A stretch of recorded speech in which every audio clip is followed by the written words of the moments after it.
कराची में एक बेईमाना कत्ल होता है। मुलजिम अरगमान मुस्तफ़ा आमिर का बेदर्दी से कत्ल करता है। इस मामले को कई रोज़ जो हैं वो गुजर गए। आए रोज़ इस केस में नई डेवलपमेंट्स होती जा रही हैं।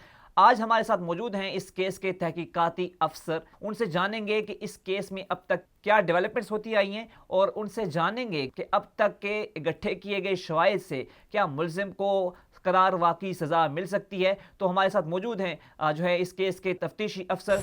आप मुझे ये बताइएगा कि असल मामला है क्या, क्योंकि मुख्तलिफ रूमर्स जो हैं वो सर्कुलेट कर रही हैं। आप इस केस की तहकीकात कर रहे हैं, आप ये बताइएगा कि असल माजरा क्या है। देखें, असल मामला इसमें जो इंसिडेंट है वो ये है कि एक 23 साल का लड़का है जिसकी मिसिंग की रिपोर्ट उसकी वालदा ने थाने में करवाई थी, जिसके ऊपर मुकदमा दर्ज हुआ। उस मुकदमा दर्ज होने के बाद वो उस मुकदमे की तफ्तीश चलती रही कि ये 6 तारीख को वो वाक़या हुआ था, उसके गुमशुदगी का उन्होंने करवाया था, जिसमें उन्होंने ये लिखा था कि कोई नामालूम मेरे बच्चे को नामालूम वजूहात की बिना पर ले गए।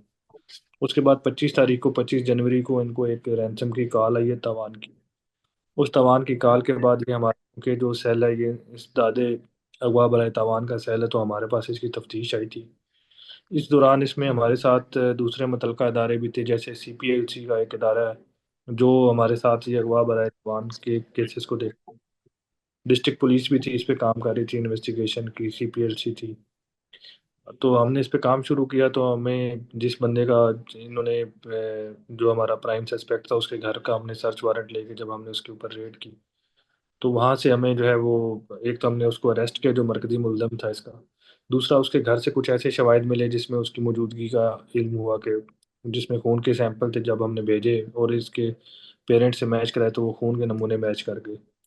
फिर इनकी निशानदेही के ऊपर, इनके इंटेरोगेशन के ऊपर हमने उस लड़के की डेड बॉडी और कार रिकवर की। कार अभी हमने उसका कार की निशानदेही की है, रिकवरी का प्रोसेस उसका बाकी है। आज लड़के की कब्र कुशाई की है, तो उसे हमारी तहकीकात से ये मालूम हुआ कि इस लड़के को उन्होंने कत्ल करके लाश को गाड़ी समेत जला दिया था। सुनने में ये भी आया है कि जब आप रेड करने गए तो आप पर फायरिंग की गई। मुझे ये बताइएगा कि फायरिंग किस नौयत की थी, और सुना है कि इस दौरान जो है वो मुलजिम जो है वो शवाहिद मिटाने की कोशिश भी कर रहा था। जी बिल्कुल ऐसे ही है। देखिए, हम 3 से 4 घंटे तक उनकी फायरिंग में एंगेज रहे थे। ये जो वाकया था ये अगवा बरए तावान का था, तो हमारे जो किडनैपी था मुस्तफ़ा अमर, उसकी वेयर अबाउट्स मालूम नहीं थी। तो उसके दौरान हमारी स्ट्रेटजी ये थी कि हम इसको जो है वो अपनी तहकीकात के लिए बाय फादर्स इस बंदे को हम अरेस्ट करें, ताकि हम अपनी तहकीकात को आगे बढ़ा के मुतलका लड़के तक पहुंच सकें। तो ये 3-4 घंटे की एक एंगेजमेंट थी, जिसके बाद हमने उसको गिरफ्तार कर लिया था। अच्छा, ये बताइएगा कि क्या इसमें कोई ड्रग माफिया इन्वॉल्व है। क्या कोई तहकीकात के दौरान ऐसे भी सबूत आपके हाथ लगे हैं कि इसमें कोई और लोग भी मुलव्वस हैं। लेकिन ड्रग माफिया के हवाले से IG साहब ने, IG सिंह ने एक तहकीकाती कमेटी बना दी है, जिसका पर्पज़ सिर्फ ये है कि वो इसका ये ड्रग्स का पहलू देखेगी। वो मुतलका जो है तहकीकाती कमेटी इसके ऊपर काम कर रही है। ये भी बताइएगा, क्योंकि मुलजिम के ट्रैक रिकॉर्ड में तो जराइम काफ़ी हैं, उसका शनाख्ती कार्ड भी ब्लॉक हुआ इसी वजह से। तो उन जराइम की नौयत क्या थी। इसके ऊपर देखें, धमकियों का, टेलीग्राफ एक्ट का, और इसके बाद मनशियात का और कस्टम के कुछ केसेस थे। इस तरह के दीगर केसेस में ऑलरेडी ये पुलिस को मतलूब था। ये भी सुनने में आया था कि क्रिप्टो करेंसी के हवाले से भी मुलजिम ने कोई जो है वो फ्रॉड किया हुआ है। क्या इस हवाले से कोई तहकीकात जारी थी। देखें, इसके ऊपर जो क्रिप्टो के हवाले से या इनका जो ऑनलाइन काम है उसके हवाले से हमने FIA को लिख दिया, उनके नोटिस में दे दी है ये बात कि हमारे इस रेड के दौरान जो है वो सर्च के दौरान ये चीज़ें हमारे सामने आई हैं। और अगर हमने उनको ये लिखा है कि अगर ये इसकी कॉग्निजेंस बनती है तो वो देखें, इसको इन्वेस्टिगेट करें कि इसमें इनके जो ये काम है इसकी तहकीकात की जाए, ताकि इनका जो भी, अगर इनके ऊपर कॉग्निजेंस बनती है तो FIA इसको इन्वेस्टिगेट करे। अच्छा, ये बताइएगा कि दौरान तफ्तीश मुलजिम ने क्या इतराफ़ किया है। क्या इसने कोई और जराइम का भी जो है वो इतराफ़ किया है कि इसके अलावा भी ये मुख्तलिफ जराइम में मुलव्वस रहा। देखिए, हमारे सामने इतराफ़ तो मुल्ज़िम ने सिर्फ इसी वक़ूए का, हमने इसी के ऊपर फोकस किए। पुराने जो प्रीवियस हैं, जो चीज़ें उन्होंने की हुई हैं, वो हम उनके लिए शवाहिद इकट्ठे करेंगे, फिर ही हम बता सकते हैं। तो इस सर जुर्म की इन्होंने हमें निशानदेही की थी, तो इस पे तो क्योंकि हम एविडेंस हमने इकट्ठा कर लिया है तो इनको कन्फ्रंट किया, तो ये फिर उसको मान लिया उन्होंने। कि ये चीज़ें वाक़यात हैं। अदरवाइज़ मुल्ज़मान से एक चीज़ का इतराफ़ करवाना बहुत मुश्किल है, ख़ास तौर पे जब जो है वो मुल्ज़मान थोड़ा-सा क्लेवर और विकेड हो। इसमें हमारी स्ट्रैटेजी ये थी कि हमने पहले दिन के रिमांड में इनसे जो चीज़ें ली थी, उसी के ऊपर काम करके हमने शवाहिद इकट्ठे कर लिए। फिर जब उनको इनसे कन्फ्रंट किया तो डेफ़िनेटली इनको पता है कि हमने ये किया है, तो ये फिर कन्फेस कर जाते हैं। अच्छा, जिस तरह मुस्तफ़ा आमिर को कत्ल किया गया, क्या आपको नहीं लगता कि मुल्ज़िम अरमगान कोई ज़हनी मरीज़ था?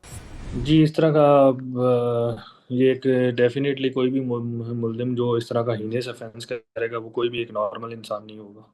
अच्छा, कई दफ़ा ऐसे होता है कि आप शवाहिद तो इकट्ठे कर लेते हैं, लेकिन दूसरी पार्टी जो होती है, वो काफ़ी स्ट्रॉन्ग निकल आती है। तो आपको क्या लगता है कि जो आपने शवाहिद इकट्ठे किए हैं, उसकी बुनियाद पर आप मुल्ज़िम को करार वाक़ई सज़ा दिलवा पाएँगे? देखिए, हमारा जो फ़ोकस है वो फ़िलहाल शवाहिद इकट्ठे करना है और मज़बूत शवाहिद इकट्ठे करना है। तो वी आर होपफुल कि अगर हम मज़बूत शवाहिद इकट्ठे करने में कामयाब हो जाते हैं, तो हम इसको केस को हम मज़बूती की तरफ ले जाएँगे। अच्छा, ये केस जो है काफ़ी हाई प्रोफ़ाइल है। क्या इस दौरान जो है वो आप पर कोई प्रेशर डाला गया?